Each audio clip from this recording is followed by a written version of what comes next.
कि यूं ही नहीं मिलती राहों को मंजिल, एक जुनून सा दिल में जगाना पड़ता है।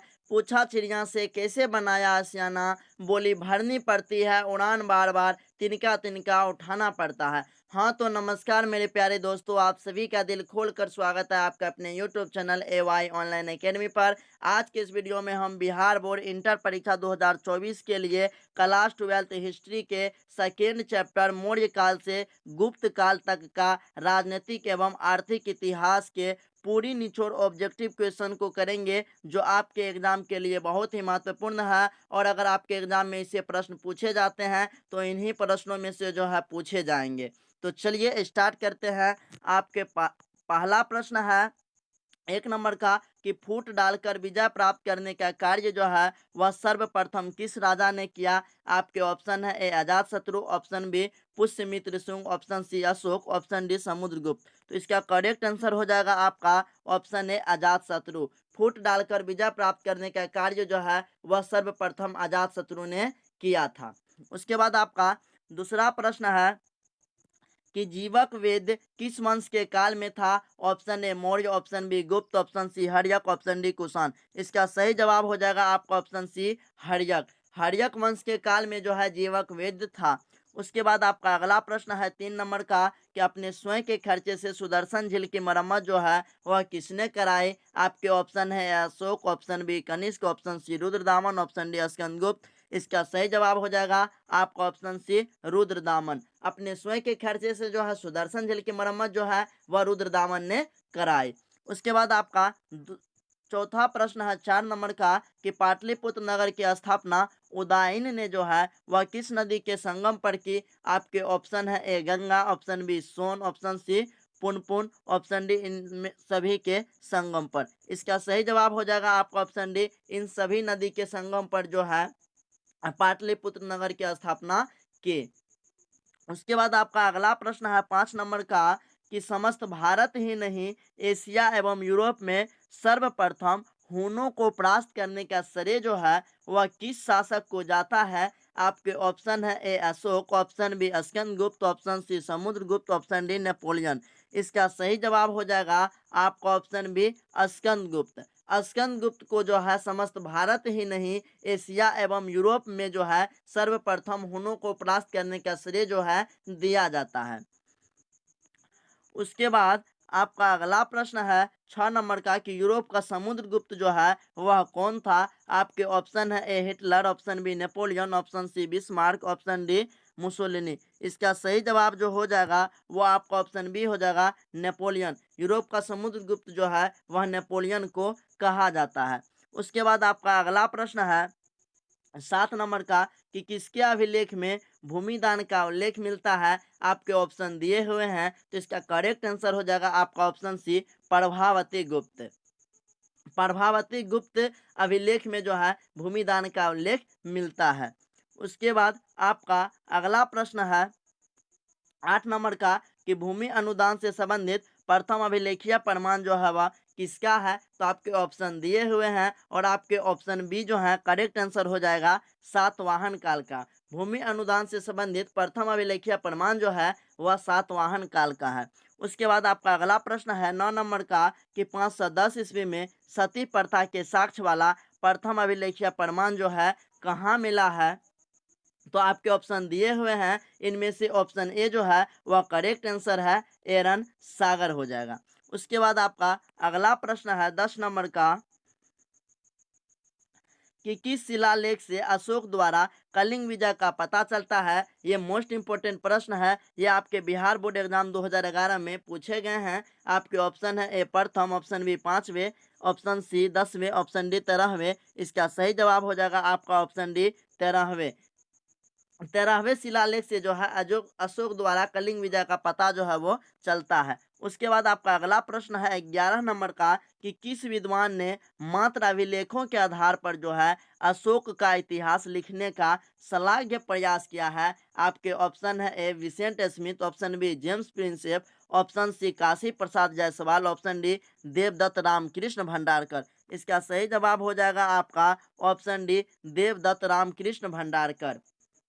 उसके बाद आपका अगला प्रश्न है 12 नंबर का कि मौर्य कला का निम्न में से कौन सर्वाधिक महत्वपूर्ण नमूना है। आपके ऑप्शन है ए चैत्य, ऑप्शन बी स्तूप, ऑप्शन सी गुहा वास्तुकला, ऑप्शन डी स्तंभ। इसका सही जवाब हो जाएगा आपका ऑप्शन डी स्तंभ। मौर्य कला का जो है स्तंभ जो है वह सर्वाधिक महत्वपूर्ण जो है नमूना है। उसके बाद आपका अगला प्रश्न है 13 नंबर का कि इंडिका की रचना किसने की। ये भी मोस्ट इंपोर्टेंट प्रश्न है। यह आपके बिहार बोर्ड एग्जाम 2014 और 18 में पूछा गया है और जैक बोर्ड में भी पूछा गया है, यानी कि झारखंड बोर्ड में 2015, 17 और 19 में। तो आपका ऑप्शन दिया हुआ है, तो इन ऑप्शन में जो है ऑप्शन बी जो है वह करेक्ट आंसर हो जाएगा, मेगास्थनीज। इंडिका की रचना जो है मेगास्थनीज ने किया था। उसके बाद आपका अगला प्रश्न है 14 नंबर का कि प्रयाग प्रशस्ति की रचना जो है वह किसने की। ये मोस्ट इंपोर्टेंट प्रश्न, ये आपके बिहार बोर्ड एग्जाम में काफी बार पूछा गया है। जैसा कि आप सब देख सकते हैं 2010, 13, 15, 16 और 17 में पूछे गए हैं। आपके ऑप्शन है Kalidas, option B Bana Bhatta, option C Harisena, option D Patanjali. इसका सही जवाब हो जाएगा आपका ऑप्शन सी हरिसेन। प्रयाग प्रशस्ति की रचना जो है वह हरिसेन ने किया था। उसके बाद आपका अगला प्रश्न है 15 नंबर का कि गुप्तों के काल में कौन चीनी यात्री भारत आया। यह भी मोस्ट इंपोर्टेंट प्रश्न, यह भी आपके बिहार बोर्ड एग्जाम में पूछे गए हैं 2014 और 19 में। आपके ऑप्शन है A Hiuen Tsang, option B Fahien, option C H Singh, option D Wang Hiuentse. इसका सही जवाब हो जाएगा आपका ऑप्शन बी फाहियान। गुप्तों के काल में जो है फाहियान जो है वह भारत आया था, जो कि एक चीनी यात्री था। उसके बाद आपका अगला प्रश्न है 16 नंबर का कि भारतीय इतिहास का कौन सा काल स्वर्ण काल के नाम से जाना जाता है। यह भी मोस्ट इंपोर्टेंट प्रश्न है। यह भी आपके बिहार बोर्ड एग्जाम 2010 और 17 में पूछे गए हैं। आपके ऑप्शन है मौर्य काल, ऑप्शन बी गुप्त काल, ऑप्शन सी मुगल काल, ऑप्शन डी अंग्रेजों का काल। इसका सही जवाब हो जाएगा आपका ऑप्शन बी गुप्त काल। भारतीय इतिहास का गुप्त काल जो है जो स्वर्ण काल के नाम से जाना जाता है।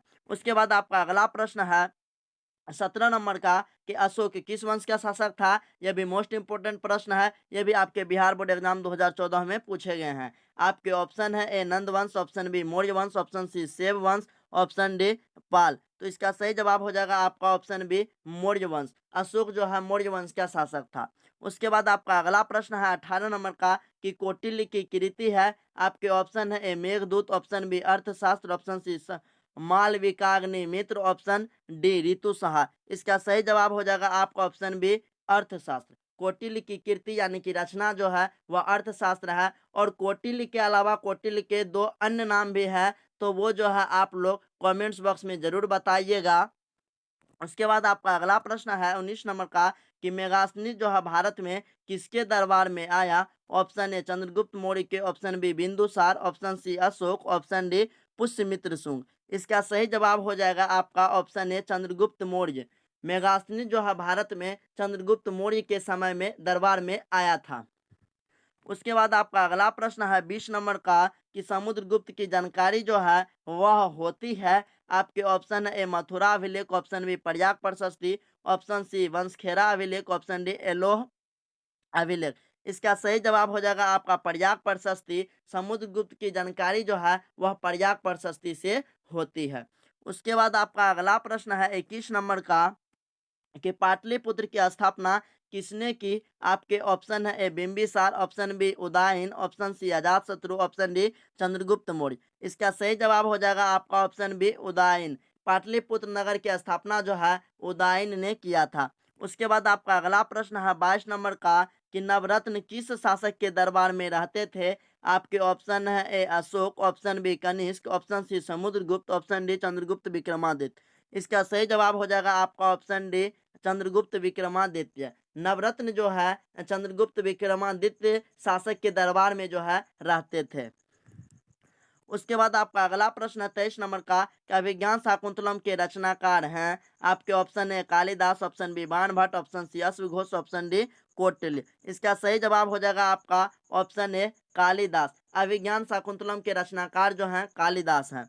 उसके बाद आपका अगला प्रश्न है 24 नंबर का कि प्रयाग प्रशस्ति का संबंध किस गुप्त शासक से है। आपके ऑप्शन है ए चंद्रगुप्त प्रथम, option B Samudragupta, option C Skandagupta, option D Chandragupta Vikramaditya. इसका सही जवाब हो जाएगा आपका ऑप्शन बी समुद्रगुप्त। प्रयाग प्रशस्ति का संबंध जो है समुद्रगुप्त से है।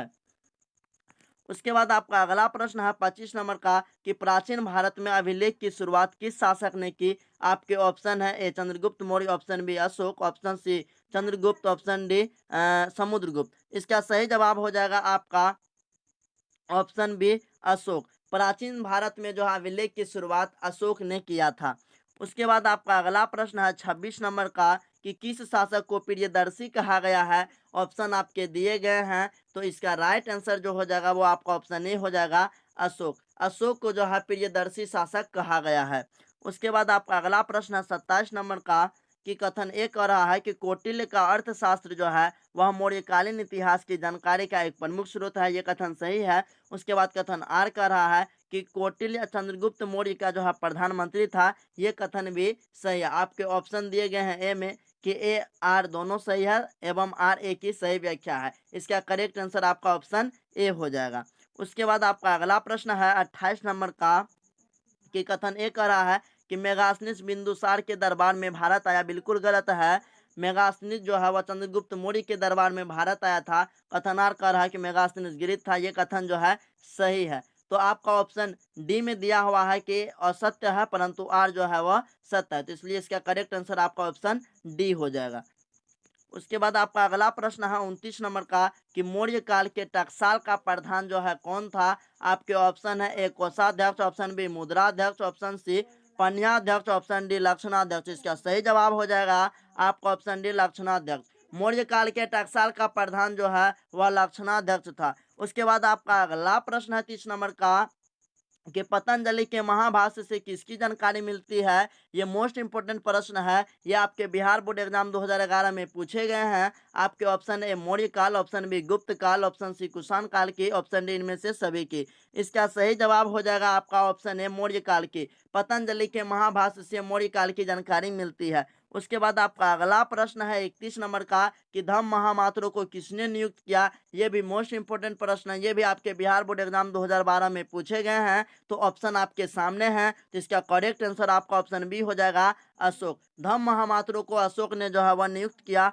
उसके बाद आपका अगला प्रश्न है 32 नंबर का कि अर्थशास्त्र एवं इंडिका से किस राजवंश के बारे में जानकारी मिलती है। ऑप्शन आपके दिए गए हैं, तो इन ऑप्शनों में ऑप्शन ए जो है वह करेक्ट आंसर है मौर्य। अर्थशास्त्र एवं इंडिका से जो है मौर्य राजवंश के बारे में जानकारी मिलती है। उसके बाद आपका अगला प्रश्न है 33 नंबर का कि एलोरा में कैलाश मंदिर किस राजवंश ने निर्मित कराया। ऑप्शन दिए गए हैं, तो ऑप्शन डी जो है इसका करेक्ट आंसर हो जाएगा राष्ट्रकूट ने। एलोरा में कैलाश मंदिर का निर्माण जो है वह राष्ट्रकूट राजवंश ने कराया था। उसके बाद आपका अगला प्रश्न है 34 नंबर का कि 16 महाजनपदों में सबसे शक्तिशाली महाजनपद कौन सा था। तो इसका करेक्ट आंसर आपका ऑप्शन ए हो जाएगा मगध। उसके बाद आपका अगला प्रश्न है 35 नंबर का कि पुराणों की संख्या कितनी है। ये मोस्ट इंपोर्टेंट प्रश्न है। ये भी आपके बिहार बोर्ड एग्जाम 2015, 16 और 19 में पूछे गए हैं। आपके ऑप्शन है A 16, option B 18, option C 20, option D 19। इसका सही जवाब हो जाएगा आपका ऑप्शन बी 18। पुराणों की संख्या जो है कितनी है, तो 18 है। याद रखिएगा महाभारत का युद्ध जो है यह 18 दिनों तक चला था और युद्ध समाप्ति के बाद जो है 18 लोग ही बचे थे। इस बात को आप लोग याद रखिएगा। उसके बाद आपका अगला प्रश्न है 36 नंबर का कि अर्थशास्त्र के लेखक कौन है। आपके ऑप्शन है A Valmiki, option B Manu, option C Kautilya या चाणक्य, ऑप्शन डी वेद व्यास।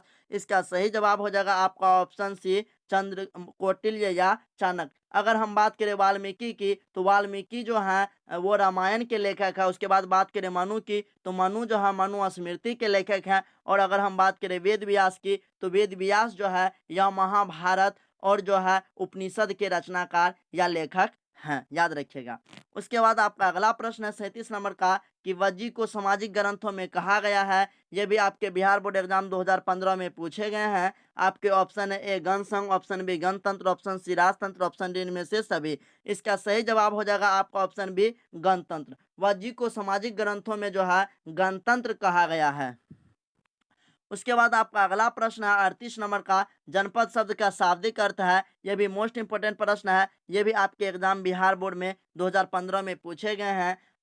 आपके ऑप्शन है ए जहां लोग अपना घर बनाते हैं, ऑप्शन बी जहां लोग मवेशी रखते हैं, ऑप्शन सी ए और बी दोनों, ऑप्शन डी इनमें से कोई नहीं। इसका सही जवाब हो जाएगा आपका ऑप्शन ए जहां लोग अपना घर बनाते हैं। जनपद शब्द का शाब्दिक अर्थ यही है कि जहाँ लोग अपना घर बनाते हैं।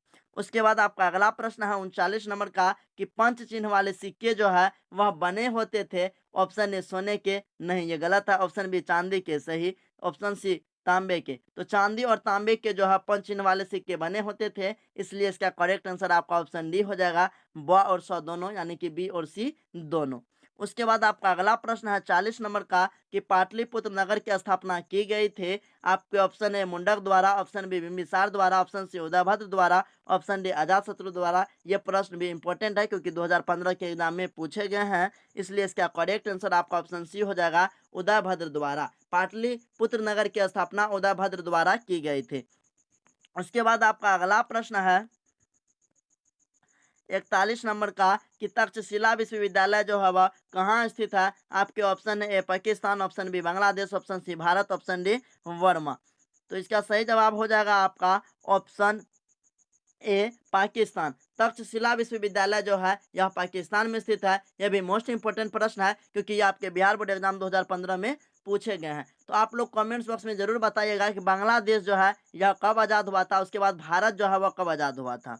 उसके बाद आपका अगला प्रश्न है 42 नंबर का कि फाहियान किसके शासनकाल में भारत आया था। आपके ऑप्शन है Samudragupta, option B Ramagupta, option C Chandragupta द्वितीय, ऑप्शन डी स्कंदगुप्त। इसका सही जवाब हो जाएगा आपका ऑप्शन सी चंद्रगुप्त द्वितीय। फाहियान जो है चंद्रगुप्त द्वितीय के शासनकाल में भारत आया था। उसके बाद आपका अगला प्रश्न है 43 नंबर का कि भारत का नेपोलियन जो है वह किस शासक को कहा जाता है। यह भी मोस्ट इंपोर्टेंट प्रश्न, ये भी आपके बिहार बोर्ड एग्जाम 2015 और 18 में पूछे गए हैं। आपके ऑप्शन है Ashoka, option B Samudragupta, option C Akbar, option D Chandragupta Maurya. इसका सही जवाब हो जाएगा आपका ऑप्शन बी समुद्रगुप्त। भारत के नेपोलियन जो है वह समुद्रगुप्त को कहा जाता है। उसके बाद आपका अगला प्रश्न है 44 नंबर का कि कनिष्क का राज्यारोहण कब हुआ था। आपके ऑप्शन है ए 48 ईस्वी में, ऑप्शन बी 78 ईस्वी में, ऑप्शन सी 88 ईस्वी में, ऑप्शन डी 98 ईस्वी में। इसका सही जवाब हो जाएगा आपका ऑप्शन बी 78 ईस्वी में। कनिष्क का राज्यारोहण 78 ईस्वी में हुआ था। उसके बाद आपका अगला प्रश्न है 45 नंबर का कि मौर्य साम्राज्य का प्रथम शासक कौन था। आपके ऑप्शन है A Bindusara, option B Chandragupta Maurya, option C Ashoka, option D Mahendra. इसका सही जवाब हो जाएगा आपका ऑप्शन बी चंद्रगुप्त मौर्य। मौर्य साम्राज्य का प्रथम शासक चंद्रगुप्त मौर्य था। उसके बाद आपका अगला प्रश्न है 46 नंबर का कि मेगास्थनीज कौन था। मोस्ट इंपोर्टेंट प्रश्न है, यह आपके बिहार बोर्ड एग्जाम 2018 में पूछे गए हैं। आपके ऑप्शन दिए गए हैं, इन ऑप्शन में ऑप्शन सी जो है करेक्ट आंसर है राजदूत। मेगास्थनीज जो था वह राजदूत था। उसके बाद आपका अगला प्रश्न है 47 नंबर का कि धर्म की शुरुआत किसने की। आपके ऑप्शन है A Chandragupta Maurya, option B Chandragupta Vikramaditya, option C Ashoka, option D Kanishka. तो इसका सही जवाब हो जाएगा आपका ऑप्शन सी अशोक। अशोक ने जो है धर्म की शुरुआत किया था।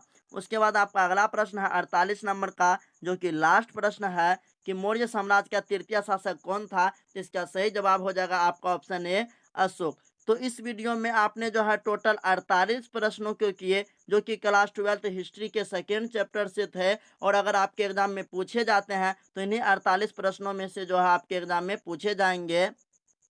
और 48 प्रश्नों में से आपको कितने प्रश्न याद थे कमेंट्स बॉक्स में ज़रूर बताइएगा। तो आई होप कि आपको ये वीडियो बहुत ही अच्छी लगी होगी। अगर आपको वीडियो अच्छी लगी तो प्लीज़ वीडियो को लाइक और अपने दोस्तों में शेयर जरूर कीजिएगा और कमेंट जरूर कीजिएगा। साथ ही अगर आपने अभी तक हमारे चैनल को सब्सक्राइब नहीं किए हैं तो प्लीज़ चैनल को सब्सक्राइब करके बेल आइकन घंटी को दबा करके ऑल नोटिफिकेशन पर क्लिक कर लीजिए ताकि जब भी कोई नई वीडियो हम अपलोड करें तो सबसे पहले नोटिफिकेशन आपके पास जाए और आप अपनी तैयारी के जो है अच्छे कर सकें। Thanks for watching this video. जय हिंद। मिलते हैं आपसे नेक्स्ट वीडियो में, तब तक के लिए बाय।